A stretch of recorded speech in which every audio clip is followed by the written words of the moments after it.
Fausto Ortiz, ex ministro de Economía y Finanzas. Fausto, el gobierno quiere redimirse a toda costa e invertirá 2.600 millones de dólares más en obra pública y social. ¿Por qué no lo hizo antes? Gracias, Juan Javier. Saludos cordiales aquí en Radio Centro, a la gente que nos escucha.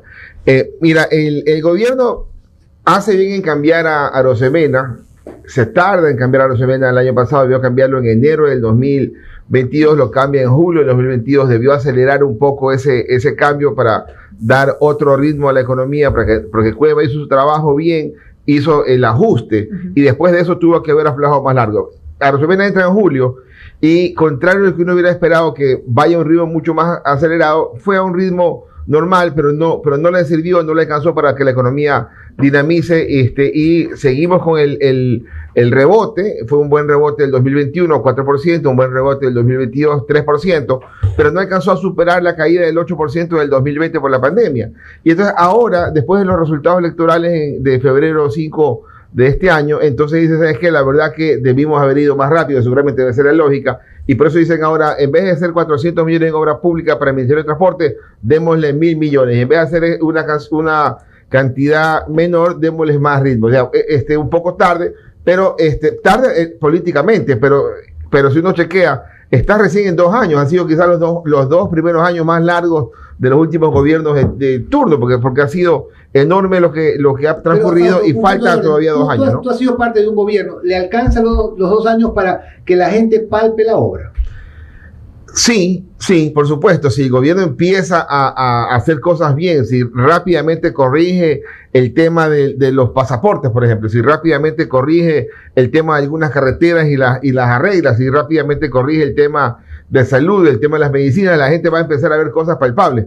No le alcanza para hacer el puente sur, quizás, ¿no? Le alcanzará para poder hacer algún tipo de contrato. Algunas primeras piedras. Claro, le va a alcanzar para hacer, por ejemplo, una mejora en la carretera Guayaquil-Machala, alguna mejora en la carretera Guayaquil-Quito. No le va a alcanzar a hacer algún túnel, algún superpuente en esa ruta, pero puede empezar. Entonces le faltan todavía 2 años, que estás todavía en la mitad del periodo. Ya, y los gobiernos también serán recordados cuando inician las obras, que eso es importante que el presidente, que el gobierno lo sepan. Por ejemplo, el gobierno de Camilo Ponce es recordado por muchas obras que él inauguró, como el puerto marítimo, como el puente de la Unidad Nacional. 5 de junio. Bueno, ese sí lo inauguró. Pues son obras que tienen que arrancar, porque en algún momento la gente dice, bueno, este fue el que la inició. Por ejemplo, Gustavo Noboa inició el segundo puente, el puente que hoy es el puente de vuelta de San Borondón, de la puntilla de San Borondón, de la puntilla de Guayaquil. Lo inició Gustavo Noboa. Entonces, es importante iniciar las obras, aunque no lo termine de construir, pero es importante que lo comience. Claro, y es importante también dar presupuesto. El año pasado el presupuesto, lo que se llama el Plan Anual de Inversión, fue 1.850 millones de dólares. Y este año el presupuesto es 1.870 millones. O sea, ha transcurrido un año, la economía va a pasar de 116 mil millones de dólares, el Producto Interno Bruto, a 126 mil millones, es decir, va a crecer 10% el Producto Interno Bruto nominal, y el plan de inversiones es exactamente igual. Ese es el que tiene que comentar, ese es el que tenemos que ver, lo que en vez de que sea 1.800 millones, sea 2.500, sea 3.000 millones de dólares, aunque el costo sea un déficit fiscal ligeramente más alto que el presupuestado, que es 2.600 millones de dólares. Fausto, usted escribió hace poco un artículo en el que decía, tus impuestos no son obras, las obras en su mayoría son posibles gracias al endeudamiento público. Y hoy que los ciudadanos están sintiendo, sobre todo en estos días, están sintiendo el alza de impuesto del año pasado, ¿nos puede un poco elaborar esto de que los impuestos no son obras, sino...? Claro, este año los impuestos van a ser 16 mil millones de dólares, ¿verdad? Entonces, ¿para qué te alcanza o qué te alcanza con los 16 mil millones? Entonces empieza a decir, en sueldos, 9.500 millones de dólares. Entonces uno dice, ahí te tienes todavía 7 mil millones de dólares. Intereses, 3 mil millones de dólares, te quedan 4 mil millones. Bono de desarrollo humano, 1.500 millones, sigue bajando. Claro. Plata para el seguro social, que tiene que el 40% son otros 2.500 millones.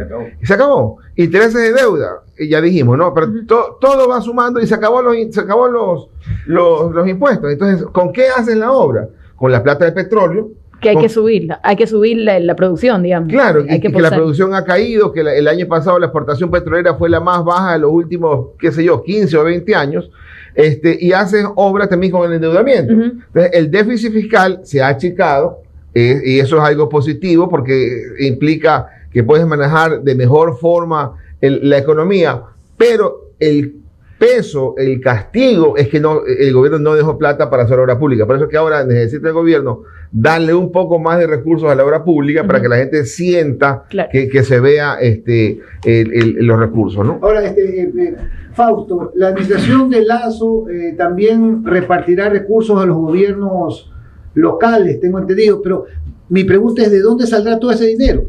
Sí, el gobierno en estos días está diciendo que va a dar 3.230 millones de dólares al tema de los municipios, ¿verdad? Y da la información de que es un valor récord. Y eso es cierto, pero está en el presupuesto del Estado. Está en el presupuesto del Estado que preparó el Ministerio de Finanzas, que lo aprobó la Asamblea, por lo tanto no es un tema nuevo. Lo nuevo es que el gobierno se esfuerce en entregar los recursos a tiempo, en entregar los recursos a todo mundo por igual y que no haya ningún tipo de atraso. Esa parte de ahí es la que quisiéramos que se financie entonces eso con los mismos recursos de presupuesto o con algo de endeudamiento. Hay algo, por ejemplo, que es bastante común en equivocarse la gente. Chequemos el tema del déficit fiscal. ¿Cuánto es el déficit fiscal? 2.500 millones de dólares.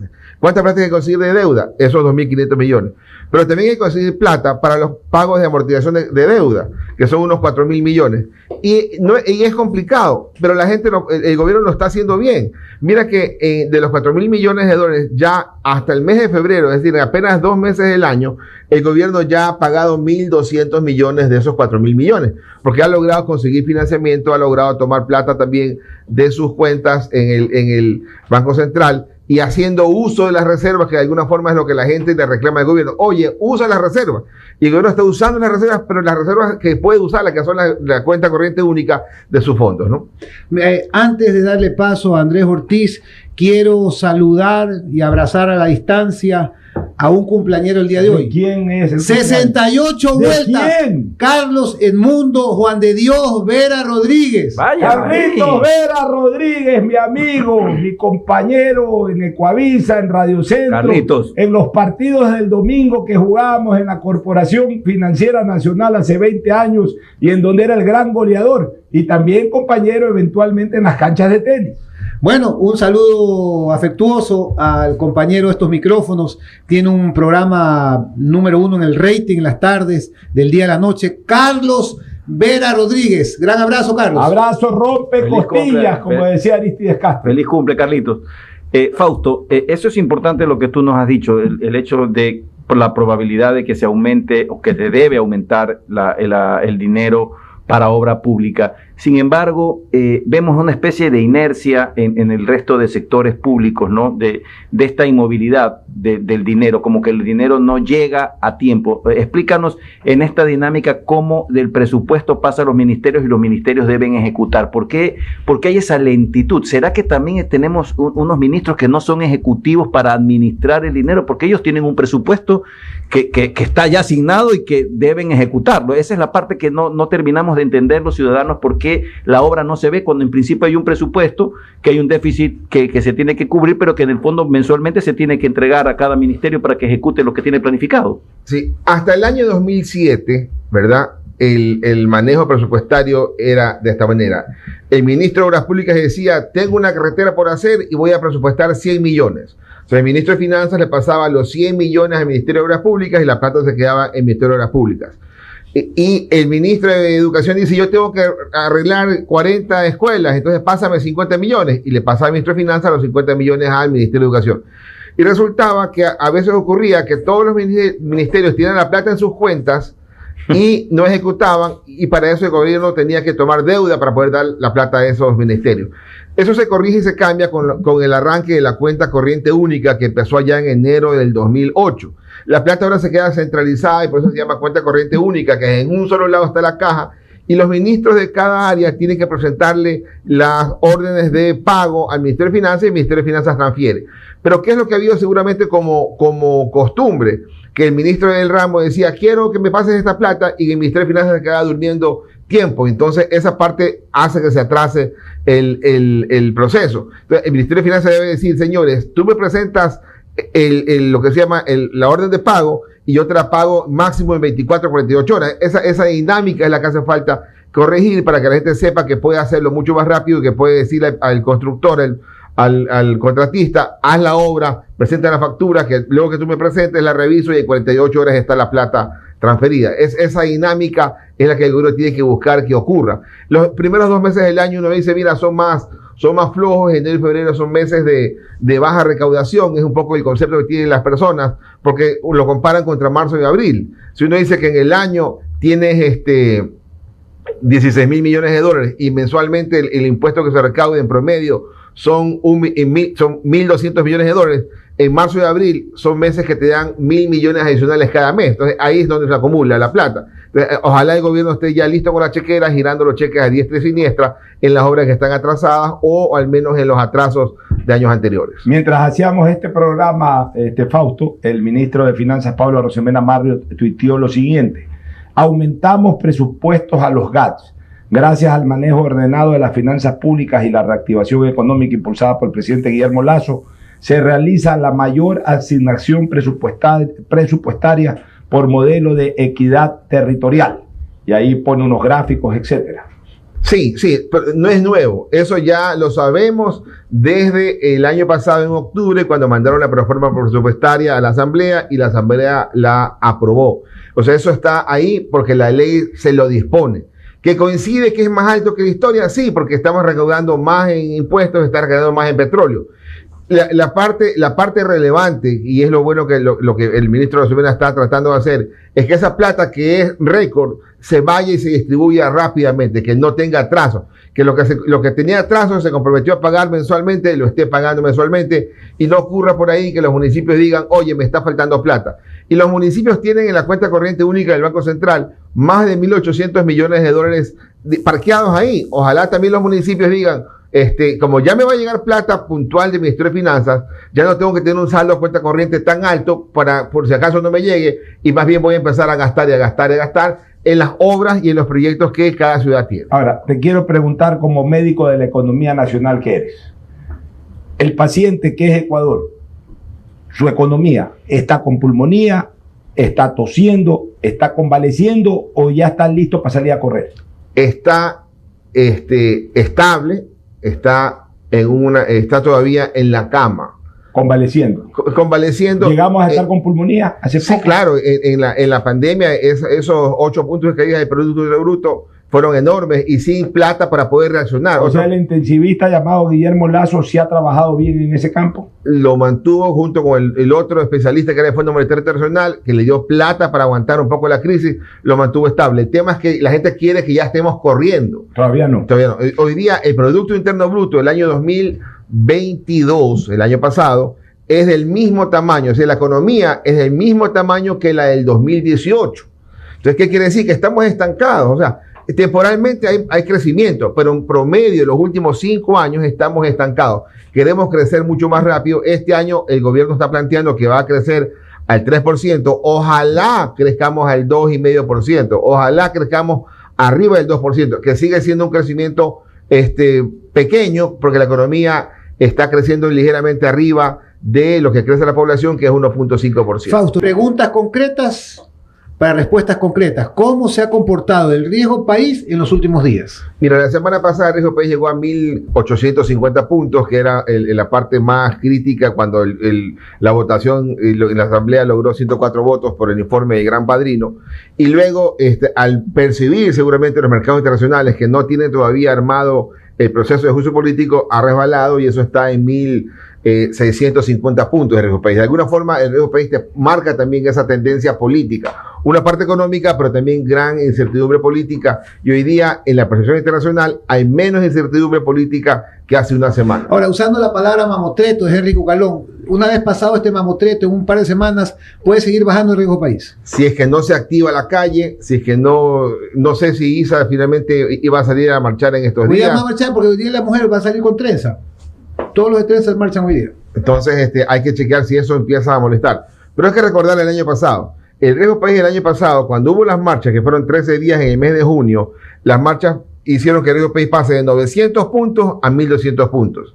No fue tan fuerte el incremento. El incremento mayor ocurrió cuando fueron las mesas de diálogo. En las mesas de diálogo, cuando el gobierno era un gobierno débil, que entregaba todo, decía todo sí, entonces subió de 1.200 puntos a 1.900 puntos. Luego el gobierno se paró firme y dijo, bueno, hasta aquí nomás el diálogo, y se volvió a resbalar a 1.000 puntos. Por ejemplo, en Perú tumban presidente cada 6 meses y el riesgo país es el mismo. Claro, porque allá tienes el mismo gerente del Banco Central o director del Banco Central por los últimos 15 años. O sea, el mismo que está hoy día, Julio Velarde, era el mismo gerente del Banco Central cuando yo era ministro de Finanzas en el 2007.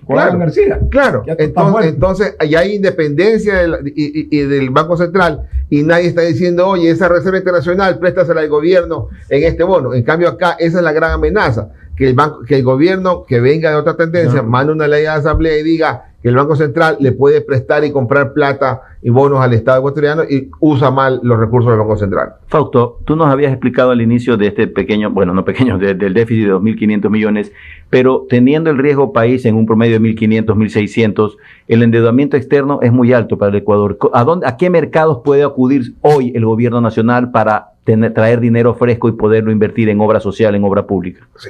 La tasa de la deuda ecuatoriana promedio hoy día es menos del 4%. Esa es la tasa del costo promedio de nuestra deuda. Para tener un número y dividirlo y verlo fácilmente, hay 80.000 millones de dólares en deuda externa, pública y atrasos, 80.000 millones, la deuda pública total que se llama, ¿verdad? De esos 80.000 millones generan intereses. ¿Cuántos intereses se va a pagar en este año? Supongamos que fuera 3.000 millones de dólares para poner un número redondo. Entonces, si no llega al 4%, pues si fuera 4%, en 80.000 millones deberíamos pagar 3.200 y vamos a pagar menos de 3. Por lo tanto, el costo promedio de la deuda ecuatoriana hoy día es menos del 4%. Okay. Si el gobierno quisiera ir a buscar deuda, que tiene que ir a buscar este año 7.000 millones de dólares, 4.000 para pagar las amortizaciones de deuda que le van venciendo en este año y 2.500 para el déficit fiscal, entonces el gobierno sabe que no puede ver al mercado internacional de bonos. ¿Por qué? Porque si uno mira al mercado de bonos, dice, mira, acá la deuda ecuatoriana se está negociando en el 22%. Imagínate. Por lo tanto, a mí ni me mires para pedirte plata, para que te preste plata. Entonces, ¿a quién le pide prestado? A las deudas internas, por ejemplo, los bonos, coloca bonos a la Seguridad Social, que le pagarán 5%, le pedirá plata prestada al Banco Mundial, al FLAR, a la CAF, al BID, a esos organismos multilaterales. Por ahí tiene el gobierno para financiarse este año y pasar bastante bien. Oye, Fausto, ¿cómo y cuándo ya en este país se puede activar la calle, pero no con piedras, sino con billetes? ¿Cuándo tú crees que ya la microeconomía va verdaderamente a crecer con fuerza? Mira, un determinante es el crédito. ¿Ya? Uno dice, mira, hasta ahora el crédito a febrero está creciendo 14% con relación al año pasado, que es la misma cifra que de crecimiento en diciembre. O sea, no se ha desacelerado el crédito, está creciendo 14%. Las captaciones de la banca están creciendo al 7%, que también es la misma cifra del año pasado. O sea, no hay un deterioro en el ritmo del crédito y los depósitos. Pero necesitamos más agilidad. Y necesitamos crédito no solamente que sea direccionado al consumo, ¿verdad? El año pasado el consumo creció 18%. El crédito productivo creció 14%. Es decir, que crece más rápido el crédito al consumo. Es decir, necesitamos que crezca el de consumo, por supuesto, pero que también crezca el de producción, para que la gente diga, voy a hacer ese proyecto con un financiamiento, y no hay voy a contratar gente para ese proyecto, voy a mandar recursos y a exportar más. Por suerte el sector externo nos va bien, tenemos una balanza positiva en el sector externo, ha crecido 23% crecieron las exportaciones del 2022, que es una cifra importante, generación de divisas que nos ayuda porque estamos dolarizados. Pero es el crédito que hace falta reactivarse. ¿Qué podría hacer el gobierno? A mí se me ocurre que uno podría decir, oye, ese encaje bancario que está hoy día en 5% de los depósitos, ¿por qué no lo bajamos al 3%? ¿Verdad? Para que la banca no tenga necesidad de, cuando capta plata del público, destinar 2% al Banco Central, sino que esa plata la pueda colocar en forma de crédito. Alguna vinculación para decir, si tú colocas crédito al sector productivo, es como que estuvieras encajando. O sea, alguna dinámica para que la plata vaya hacia el crédito y la economía se reactive por ese lado. Oiga, ya me tengo que ir, pero no me quiero ir sin una inquietud que tengo. Va en su MG No, Motors. veo que Juan Javier Benedetti le ha puesto un par de guantes de arquero ahí a Fausto Ortiz. ¿De qué se Es trata para esos que, guantes? para que atrape los créditos internacionales. ¿O porque es arquero?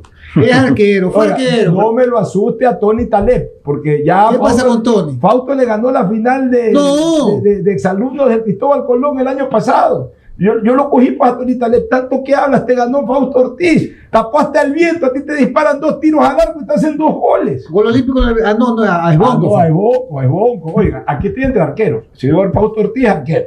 El señor Juan Javier también. Benedetti, arquero. El señor Andrés Ortiz, arquero. Aquí el único No. que no sea. Yo soy el verdugo de los arqueros. No, Hasta goles usted fue olímpicos alguna que otra vez un simulacro de delantero. Oiga, mira. Yo me recuerdo pregunta- aún ese gol olímpico del Pocho, a un No, arquero en Belén. no me acuerdo de eso. No le acuerdo tampoco al Pocho. No hay 54. Déjeme cambiar de tema. John Milán Pilaloa. Otra vez. No, otra vez vuelve John y me pregunta, Javier Benedetti, ¿vas a marchar? No, pues yo tengo que trabajar.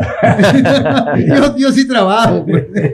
Oye, Fausto, solo una última inquietud de mi parte. El tema de la posibilidad de la inyección de dinero a la economía usualmente toma su tiempo. Es decir, tú estás diciendo que sí, no, que probablemente, como decía Pocho, para la microeconomía y para que se sienta en la calle, estos recursos, estos créditos tienen un proceso. O sea, no son créditos rápidos, en el sentido, no es que tú pides y el BID y el FLAR y el Banco Mundial te entregan. Me imagino que hay compromisos que se tienen que cumplir ineludiblemente para que esos dineros frescos lleguen. Claro, y aparte usualmente son para ese proyecto, para esa carretera, para esa escuela, para ese plan escolar. Esos son recursos que vienen de ese lado. Pero viene plata en estos meses. En este mes de marzo, en el mes de abril, viene plata de impuestos. Sí. El mes pasado, en febrero, la recaudación de impuestos habrá sido cercana a $1.000 millones. El mes de enero fueron $1.200 millones. Esa plata sirve para el presupuesto del Estado, pero en el mes de marzo y el mes de abril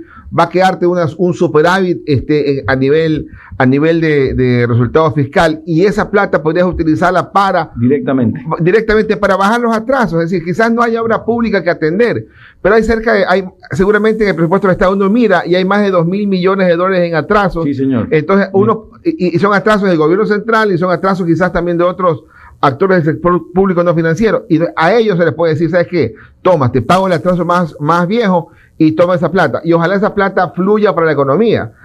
Claro, el temor es que la gente diga, esa plata me la cogen y me la mando a cambiar. Yo creo que estamos lejos del escenario de que la gente coja la plata y se la lleve al exterior. La gente va a coger la plata y va a pagar también a sus proveedores, va a pagar a la gente que tenga atraso, y la plata va a quedar en la economía. Pero el asunto aquí importante es el crédito. ¿Cuánto es el tamaño de la economía? El año pasado, $116.000 millones. ¿Cuánto es el crédito bancario? Serán $30.000 millones. Eso tiene que aumentar, ¿verdad? O sea, el crédito de la banca hacia los ciudadanos es lo que me estas diciendo. Hacia el público en general. Ok. De la banca es como $30.000 millones. Cuando metes la banca pública, seguramente superará los $40.000 millones. Eso tiene que aumentar. Ojalá pueda crecer este año el crédito del 20%, como crecía en el pasado. Pero siempre y cuando las tasas bajen, pues. A veces no es tan importante el tamaño de la tasa como la posibilidad de conseguir plata. Porque si mañana tienes tú un proyecto que te va a tener una rentabilidad del 15%, yo puedo tolerar una tasa del 9%, una tasa del 9,5% si soy una empresa, ¿verdad?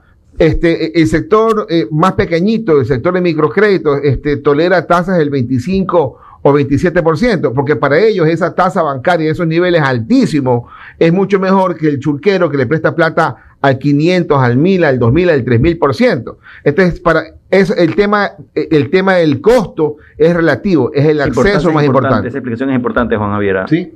Bueno, muchísimas gracias, Fausto. Fausto Ortiz con nosotros.